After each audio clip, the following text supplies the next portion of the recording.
কিতাব শুধু প্রদর্শন করবেন আহলে সুন্নাত সম্মেলন সংস্থার সাধারণ সম্পাদক মাওলানা কাজী মোহাম্মদ মঈনুদ্দিন আশরাফী। আসসালামু আলাইকুম ওয়া রাহমাতুল্লাহ। ওয়াহাবিদের নেতা আশরাফ আলী থানভী আমার নবীর আলমকে কুকুর, বিড়াল, শৃগাল, চতুষ্পদ জন্তুর জ্ঞানের সাথে যে তুলনা করেছে সেই কিতাব হিফজুল ঈমান। নাস্তিকদের বক্তব্য পত্রিকায় এসেছে, এই হেফাজতীদের বক্তব্যের কিতাব মিডিয়ার সামনে তুলে ধরে চ্যালেঞ্জ করতেছি আমরা। আল্লাহ মিথ্যা বলতে পারেন?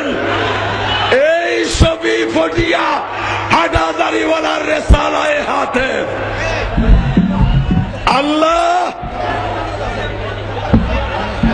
আল্লাহ মিথ্যা বলতে পারেন? এই আহমদ শফির বক্তব্য ভিত্তিহীন প্রশ্নাবলীর মূলোৎপাটন। আল্লাহর রসুলকে তিনি না অতি মানব, না মানবীয় দুর্বলতা থেকে মুক্ত, তিনি নিজে পরের কল্যাণ ও কল্যাণ তো দূরে নিজেরও কোনো কল্যাণ ও কল্যাণ করতে অক্ষম। মওদুদীর লন্ডনের ভাষণ 11 পৃষ্ঠা। তাবলীগীরা যেই ষড়যন্ত্র করেছে তার সব তথ্য মালফুজাতে ইলিয়াস।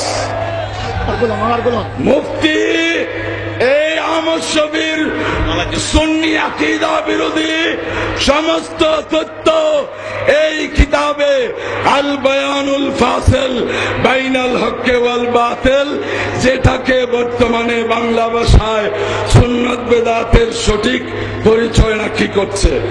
আমার রাসূল তিনি সাধারণ মাটির মানুষ, দোষে গুণে মানুষ। তার মিলাদ শরীফে তাকে সালাম দেয়া হয় আর বিশ্বাস করে তিনি শুনেন। এই ধরনের আকীদা শিরক অধ্যাপক গোলাম আযম। রাসূলুল্লাহ সাল্লাল্লাহু আলাইহি ওয়াসাল্লামের কোনো ক্ষমতা নাই। রাসূল হোক ফেরেশতা হোক আল্লাহর সামনে চামার মুসির চেয়েও নিকৃষ্ট। আব্দুল নবী গোলাম মুস্তাফা নাম রাখা শিরক। তাকদিয়াতুল ঈমান ইসমাইল দেহলভী রাসূলের ঈদে মিলাদুন নবীর অনুষ্ঠান জন্মাষ্টমীর মতো। বারাহিনে কাতিয়া খলিল আহমদ আম্বি টবি দেওবন্দি।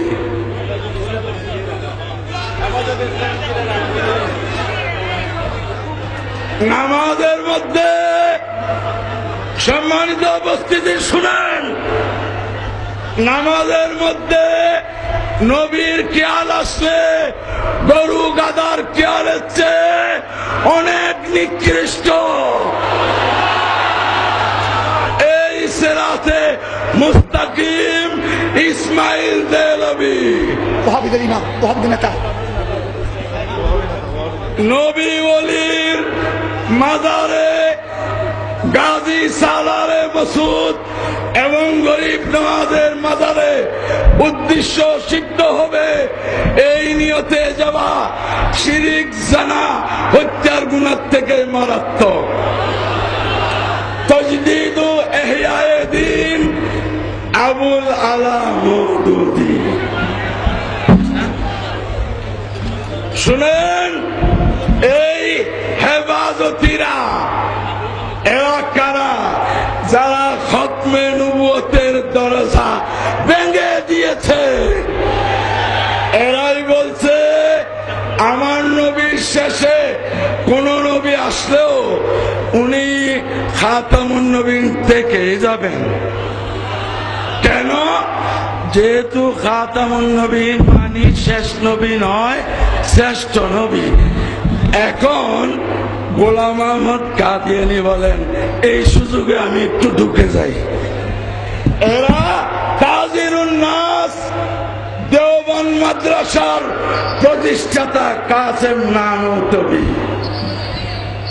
আর ওরাই আবার তাহাফুজে খতমে নবুয়ত করেছে। আজকের সমাবেশ প্রমাণ করে দিল কে চোর কে মালিক।